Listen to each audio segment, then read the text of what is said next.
Ladies and gentlemen, we are now just about 3 weeks away from WWE SummerSlam, the 2025 edition of SummerSlam, which is going to be main evented by John Cena and Cody Rhodes. As of right now, they may be adding someone, but we're going to have to see on that. And as we look back at the past 15 years of SummerSlam, it's crazy to think how many good main events we've had and how many bad main events we've had. So what I've decided to do is to go through all 15 SummerSlams from 2010 up until last year's 2024 and rank every main event from number 1 being the best to number 15 being the worst. And one thing I will say is that a majority of SummerSlam main events have delivered. There's things you can nitpick from, stuff here and there, but I'm going to say it's really only like the bottom 5. You can even go out of those, like only the bottom 3 that are actually bad main events. Even out of those, they have great moments. So without a doubt, let's get right on into it with your official ranking of every SummerSlam main event from 2009 to 2024. Coming in at number 15 on our list is SummerSlam 2020. And the thing about SummerSlam 2020 is that this was still the COVID era. This was peak COVID, and we didn't have a crowd. There wasn't a crowd. And the main event was Braun Strowman, your Universal Champion, taking on the Fiend, Bray Wyatt. And it's hard to really look at any matchup in the COVID era as good when there isn't a crowd. Like, it wasn't until COVID we realized how impactful crowds are. And that's true for UFC, but in terms of WWE, you legit need a crowd. It just doesn't work without a crowd. Crowds make these matchups, and unfortunately for this one, not having a crowd really hurt it. But I will say, despite it just not being like a great match overall and without a crowd, the highlight of it all, which kind of saved it all, was the official debut/return of Roman Reigns and his debut as the Tribal Chief, which completely changed Roman Reigns' career. I do have to add, this took Roman Reigns from being a guy pushed down our throats, we could never get enough Roman Reigns, it was ridiculous, and it didn't get enough of him, as in we don't want a lot of him, to now it being, why isn't he on television every single week? And he comes back, and he has this contract, and he gets a title shot or something, and he becomes Universal Champion. I don't know if he did it at this SummerSlam. I can't recall because I wasn't really watching in this time point, but SummerSlam 2020, unfortunately, I do have to say, out of the last 15 years, has been the worst main event.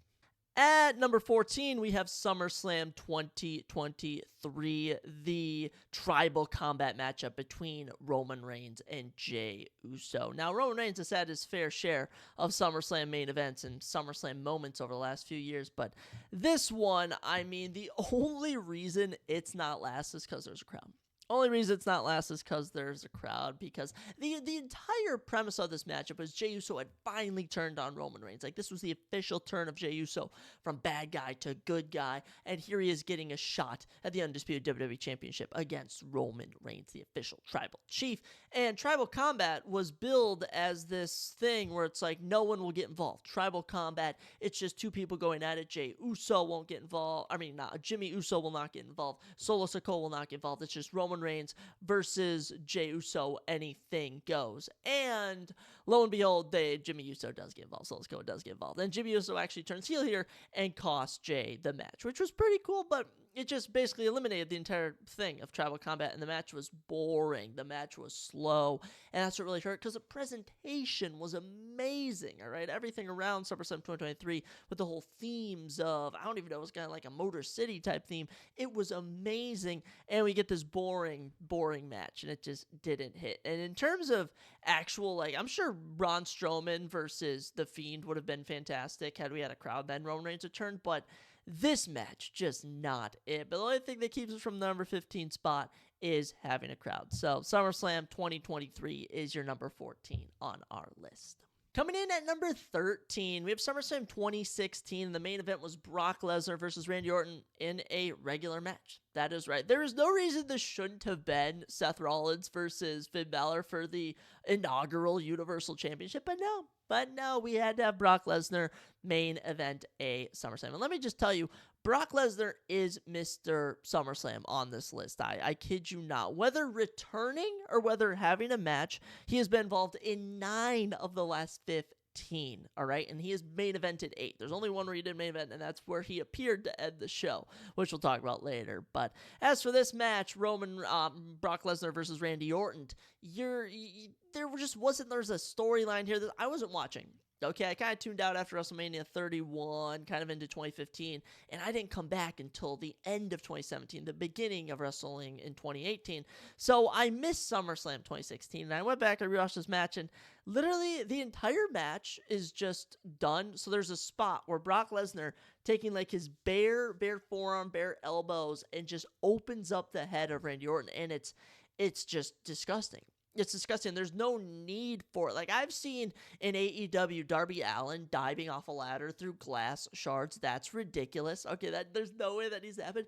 This is just Randy Orton being given a concussion by Brock Lesnar for nothing. Like, there wasn't no insane fan reaction, and I think it was a DQ win for Randy Orton as well. This just wasn't it. It wasn't really it. Now, obviously, Randy Orton and Brock Lesnar, they can deliver. They have their move sets, which was all right. But this really should have been main evented by Finn Balor versus Seth Rollins. And I think that's just something that everyone agrees with. So, SummerSlam 2016, that main event comes in at number 13 on our list. At number 12, we have another Brock Lesnar match, the 2018 SummerSlam, and this one was Brock Lesnar versus Roman Reigns. You know, if you love Roman Reigns and Brock Lesnar, here's a match for you. Now, I'm going to be honest, this is nowhere near their best match and nowhere near their worst match. It's just an average match. It is everything you could expect from Brock Lesnar versus Roman Reigns. I will say the one thing they did was right the wrongs of their WrestleMania match, which happened at WrestleMania 34. That was awful. This was way better than that. And the element you had here was Braun Strowman attempting to cash in. And, you know, Braun Strowman attempts to cash in. He ultimately can't do it. Roman Reigns takes advantage. He's able to beat Brock Lesnar, and he rights the wrongs of WrestleMania 34 and becomes I believe it was the first time he won the Universal Championship. Obviously, he had won the WWE Championship back in 2016, but this was the first time he had won the Universal Championship. And he actually ended the 504-day reign of Brock Lesnar. So I guess it was a big deal, but yeah, I mean, this isn't bad in any regard. It's just, we had already been getting Brock Lesnar versus Roman Reigns a lot, and the fact that after this went down 2018, 5 years later, we were still getting Brock Lesnar Roman Reigns matches makes it hilarious. But I would not classify this as bad, but when we start to get into the other matches, it's just not as good. Coming in at number 11 is SummerSlam 2019, Brock Lesnar versus Seth Rollins for the WWE Championship. I think it was the WWE Championship. You know, 2019 had me so confused. They had the Universal Championship, they had the WWE Championship, and if I can recall correctly, Seth Rollins was your WWE Champion. He had dethroned Brock Lesnar at WrestleMania, and then Brock Lesnar had just been given the Money in the Bank briefcase, literally thrown at the end, ran in, pushes Ali off, and wins it, and then he cashed in on Seth Rollins and won the WWE Championship. And here we are, 2019, and yeah, Seth Rollins taking on Brock Lesnar, and I don't know the specifics of what went down in this matchup. It happened so long ago, and it was just one of those things where it's like, oh my gosh, Brock Lesnar is just always in the mix, and him and Seth Rollins, like, we just saw WrestleMania, they did something different opening the show, and Seth Rollins winning in like 5 minutes. Here, they gave him 13, 14, 15 minutes, and, you know, Seth Rollins used his ways of things to win, and he beats Brock Lesnar, and he wins back the WWE Championship, and it was just a little bit better than Brock Lesnar versus Roman Reigns. I'll say that. Seth Rollins kind of adds this acrobatic mix, like when Roman Reigns is taking not a pile driver, I'm trying to think of what Brock Lesnar's where he takes a suplex from Brock Lesnar. He can't do a flip. Seth Rollins does the flip, and that adds something extra to it. And I guess Seth Rollins as champion was cool, so that's why it comes in at number 11. Now, getting into the top 10. If you like Brock Lesnar, well, SummerSlam 2015, Brock Lesnar versus The Undertaker. And while this is nowhere near the best Brock Lesnar, and actually, you know what? I won't say that, because this actually isn't too bad of a matchup.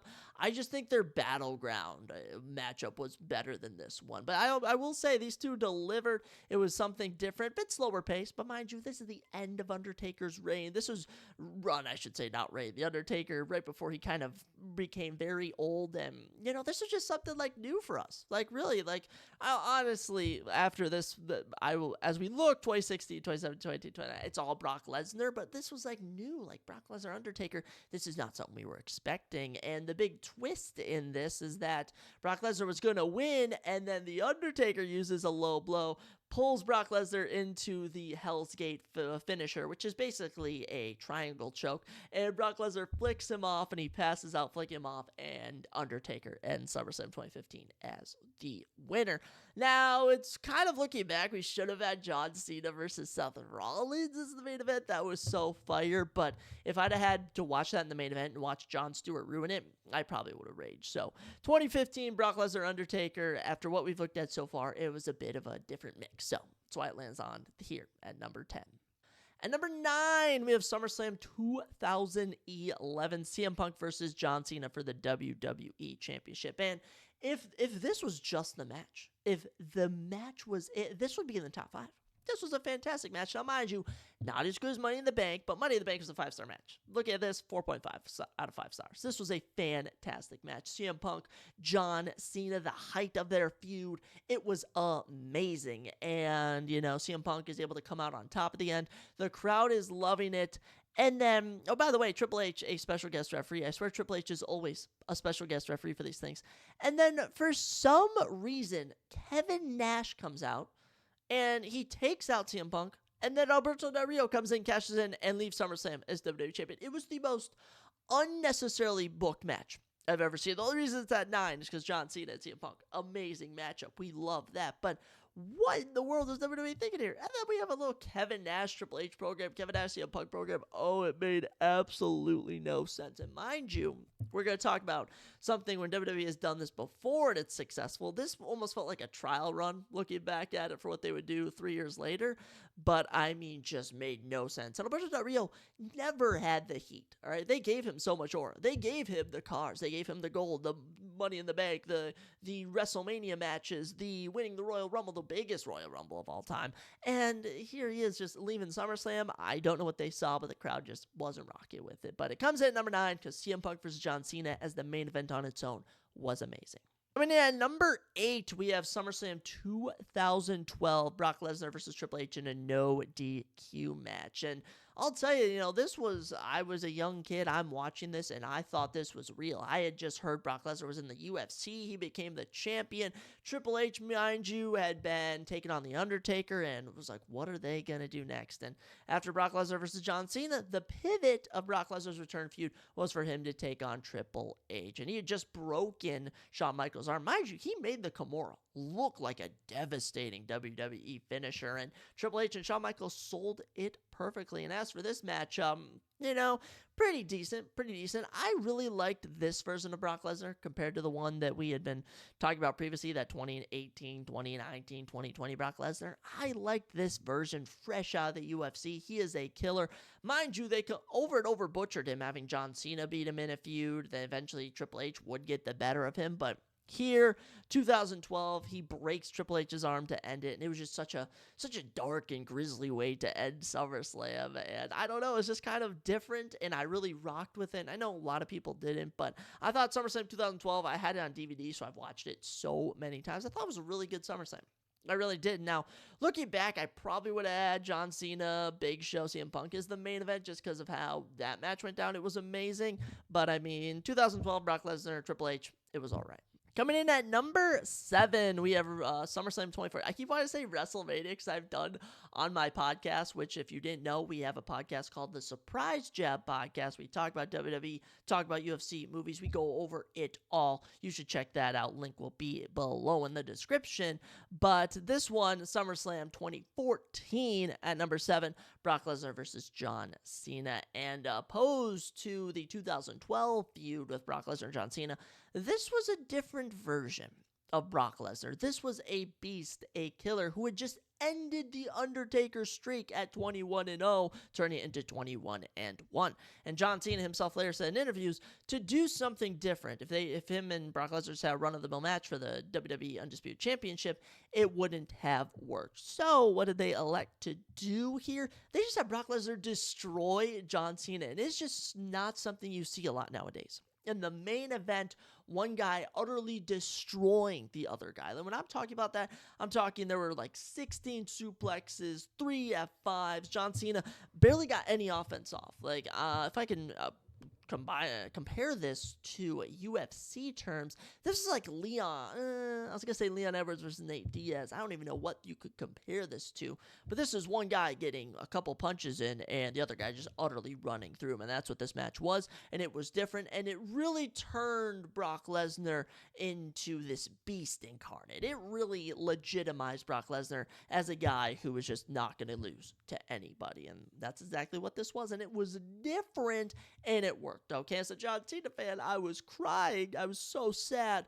But, when I look at everything else, it was different. It was good. And it wasn't even a bad squash match. And the crowd loved it for some reason. This was like prime. Everyone's like, we're kind of done with John Cena. So, SummerSlam 2014 at number 7. At number 6, we have SummerSlam 2024. That is right, the last installment we had of SummerSlam. Might I say, SummerSlam 2024 was amazing. Hands down, all 7 matches delivered, and the main event was really good. The main event was fantastic. As Solo Sikoa getting the opportunity of a lifetime to take on Cody Rhodes, and he took advantage of that. It was the best Solo Sikoa match I've seen to date, and adding in this bloodline rule stipulation was fun. Now, mind you, we only had WrestleMania 40, the main event, to compare bloodline rules to, so we were expecting big things, but I feel like we all knew we weren't going to get as big at things as we thought, because, as opposed to having the Usos run out, then John Cena, then The Rock, then The Undertaker, we had Tama Tonga Tongalua. Then we had Sami Zayn, Randy Orton. Then we had Jacob Fatu. And it's like, okay, we already knew all these guys. We already knew they were going to come. But then the ultimate return of Roman Reigns. This was post his longest reign, his 1,316-day reign coming to an end. He returns, and the crowd went ballistic. Like, I'm talking when he does his hoorah, and he goes for the spear, the crowd went legit. I was going crazy in my basement. I mean, my girlfriend, Lexi, she was just like, what are you doing? Like, this is the dumbest thing ever. I'm like, you don't understand. The Tribal Chief is back. Oh, my goodness. It was so fun. And Cody Rhodes wins, and I absolutely loved it. When we've looked at everything we've seen so far, this is utterly completely different than the SummerSlam matchups we've had before. I absolutely love this. This was amazing, and they have a high bill to make up to this year. Cody Rhodes, John Cena, y'all got to top last year, because last year's was fantastic. Getting into our top 5, we have SummerSlam 2021, Roman Reigns versus John Cena. And oh my goodness, ladies and gentlemen. Oh my goodness. John Cena returning at Money in the Bank 2021 was so unexpected. The pop there is one of the top 10 WWE pops I've ever seen. It is amazing. The crowd went ballistic. And here they are. This was just a different feel to SummerSlam. This really was. This just felt bigger. And honestly, since SummerSlam 2021, every SummerSlam since has been massive. And, John Cena, Roman Reigns, they had wrestled before, but here, this was really John Cena throwing all the stops out at Roman Reigns, like everything he had, and it only took Roman Reigns one spear to put away John Cena. And this was just legitimizing Roman Reigns as his Tribal Chief character. And to make matters better, as Roman Reigns is celebrating, out comes Brock Lesnar. Brock Lesnar's return since WrestleMania, where he had lost to Roman Reigns. And here he was sporting this ponytail. He was completely shaven. He was wearing like farmer's clothes. And oh my goodness, it was so unexpected. It was so unexpected. And it's crazy. That's one of the best WWE returns of all time. And they did it at back-to-back pay-per-views. Money in the Bank with John Cena, SummerSlam with Brock Lesnar. And this was just different. Like I said, Mr. SummerSlam, Brock Lesnar always appearing. But yeah, this was just a great match. And, it felt like a SummerSlam. It felt like the biggest matchup of the summer that year. And it really, really delivered. So Brock Lesnar returning was great. And Roman Reigns versus John Cena was actually a very good match compared to what most Roman Reigns and John Cena matches we had in the past. Coming in at number 4, we have SummerSlam 2022, a last man standing match for the undisputed WWE Championship with Roman Reigns and Brock Lesnar. And, if you're going to try and do something that you've done before, you got to shift it up. You got to make it different. And Brock Lesnar versus Roman Reigns in this last man standing match was exactly that. Nowhere near their 2018 matchup. Nowhere near. You could argue this is one of the best matchups they put on. I still think their first ever encounter at 31 was probably their best match, but this one was up there. These two guys doing whatever it took to hold the other down for a last man standing 10 count from the ref. You even had Austin Theory having a failed cash in. You had the Usos getting involved. You have Brock Lesnar driving a tractor out to the ring, announcing himself throwing the microphone at Roman Reigns, and Roman Reigns, no movement, catches it. Like, I'm talking, when kids talk about aura nowadays, that was aura watching that. And mind you, there was this moment where Brock Lesnar lifted up the ring with the tractor. That was hilarious. And my only thought when I saw that was, okay, everyone else front row and even on the other side of the ring can't see anything where the announce tables are going down. And the finish, by the way, of them just piling announce tables and chairs and tables and debris all over Brock Lesnar, hold him down. Such a sight to be seen. And this is just another thing of, it's like, no one is dethroning Roman Reigns as the tribal chief, and he had the Usos helping him out. It was great. It was different. It was fun, and that's why SummerSlam 2022 comes in at number 4. Getting into our top 3, this one a lot of people don't like. Okay, and I understand why, but I have SummerSlam 2010 Team WWE versus Team Nexus. And this was prime WWE for me. I was tuning in every single week to watch this. And I've probably seen this SummerSlam main event more times than any other because I had it downloaded on iTunes. Like, on my iPod, I just had this match. No other matches from that SummerSlam, just this match. And let me just tell you, I loved it. I absolutely loved it. And as a fan, as a young kid, watching Team WWE beat the evil Nexus was amazing. Now, as a 20-something-year-old now, I can look back and acknowledge that Nexus should have won. Okay, this completely destroyed the Nexus as a legitimate faction. They've been doing a phenomenal job. The Nexus showing up and destroying everything was cool before the Shield did it, before you're seeing Dark State do it down in NXT today. They did it before it was cool, like coming out and just destroying everyone. Heel, announcer, babyface, cameraman. They did it before it was cool. And watching John Cena assemble a team and it not working out, eventually his team ends up with Bret Hart, the special guys, Daniel Bryan. You have R-Truth, John Morrison, Edge, Chris Jericho. It was amazing. I really love that. And it's weird to look at the Nexus and some of the guys that came out of that. I mean, obviously you had David Otunga. He was phenomenal. He went on to be a WWE champion commentator for a bit. Wade Barrett is now killing it. He looks so young. Look at him now, like him clean shaven, looks so young. You had Ryback in here as Skip Sheffield. You had Justin Gabriel. You had Heath Slater. You had Darren Young before he went on to join the Primetime Players. And you also had Michael Tarver, who didn't go on to much. But, I love this match. I love the elimination aspect, and I thought it was great. And obviously you can say, oh, you should have the Nexus win. But truly, as a young kid, as a 8-year-old watching this, I thought that if the Nexus won, WWE would be over. I'm like, oh my goodness, they're going to kill John Cena. They're going to take over the company. What's going to happen? And little did I know that was all scripted and fake. But that's just what I felt while watching this. So that's why it comes in at number 3 for me. Maybe it's a bit of nostalgia, but overall, I don't even think it's a bad match too. That's why it comes in at number 3. At number 2, Mr. SummerSlam 2017, Brock Lesnar, Braun Strowman, Roman Reigns, and Samoa Joe for the Universal Championship. And, Fatal 4-Way, this was amazing. This is one of the best Fatal 4-Ways I've seen. These are 4 guys that were just intertwined in 2017 and 2018. You couldn't cipher them up. They were just going at it every single week, feuds between each and every one of them. Now, this just worked. I don't even know how it worked, but every guy had their moments. I will say Braun Strowman, they made him a star with this match. He was looking phenomenal in this.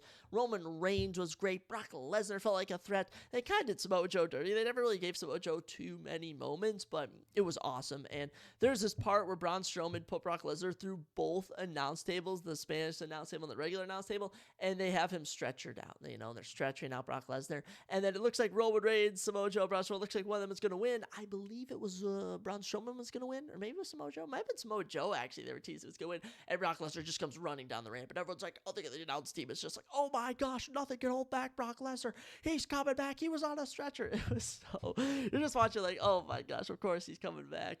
And the finish is him hitting Roman Reigns with an F5 after he counters Roman Reigns' spear. Roman Reigns goes for the spear, and literally Brock Lesnar picks him up, hits it. It was phenomenal. It was phenomenal. SummerSlam 2017, what a random matchup to main event and just be a banger and be one of the best SummerSlam main events I've seen. Everyone kind of acknowledges that for how bad, a lot of Brock Lesnar's title runs were here, much as everyone hated Roman Reigns, they didn't really book Braun Strowman or Samoa Joe well. This match was great. This match delivered. It was a banger. That's why SummerSlam 2017 is the number 2 SummerSlam main event of the last 15 years. Which brings us to number 1. I feel like it's a lot of people's number 1, even if we were to look at every SummerSlam. It's SummerSlam 2013. 2013. Daniel Bryan, John Cena, with Triple H as a special guest referee for the WWE Championship. Let me just tell you, great wrestling, great storytelling, great twists, and a shocking ending, which actually worked. This was amazing. You know, we had seen Daniel Bryan and John Cena wrestle before, but here, the main event of SummerSlam, they were doing all the stops, and this was everyone with the prime yes chant. Everyone wanted Daniel Bryan to win, and he somehow finds a way, and it only took one running knee to put John Cena away. I even think the crowd was shocked. They're like, oh my gosh, this has actually happened, and Triple H counts it for him, and confetti's coming out. Everyone's happy for Daniel Bryan, and then Randy Orton with the Money in the Bank briefcase walks out, gives a little nod to Triple H. Triple H hits Daniel Bryan with the pedigree, and Randy Orton just slides right in like a snake, hands the briefcase over to Triple H, pins him right there, and we have a new WWE Champion, Randy Orton. This is how you perfectly execute what they failed to do in 2011. This was amazing. This was just, oh, I loved every minute of it. I loved every minute of it. Now, I was shocked, Daniel Bryan fan. I was like, no, this can't be happening. But looking back, it was so good. And Triple H then raises Randy Orton's hand, and Randy Orton became the lead boy of the Authority. Oh, man, so good. Mind you, Daniel Bryan would get his revenge, 8 months later? But for now, SummerSlam 2013, it was all him. And it was such a shocking way to end SummerSlam. Like, I know a lot of these had some shocking moments, but here it was like, you weren't even, like, mad. You're more just, like, in disbelief, like, oh, my gosh, like, Triple H is now a bad guy. What? Triple H is a heel? What? It was phenomenal. SummerSlam 2013, my number one SummerSlam main event of the last 15 years. So yeah, everyone, those are my rankings for the last 15 years of SummerSlam. You guys should let me know what you guys think. I'm sure not everyone's going to agree with my list. Some of you may have SummerSlam 2010 at the bottom. Some of you may have SummerSlam 2023 at the top. Who am I to say? I'm just an unbiased wrestling fan. Not really, but yeah, like I mentioned earlier, we do have a podcast called the Surprise Jab Podcast where I will be dropping my official SummerSlam predictions coming up here. We also go over UFC cards, WWE events. We go over it all. You guys should check that out. Also follow me on socials if you do want to get involved in that to any degree. But as for now, ladies and gentlemen, I will sign off. Those are all of your SummerSlam main events ranked, and I'll be back next time to give you another ranking.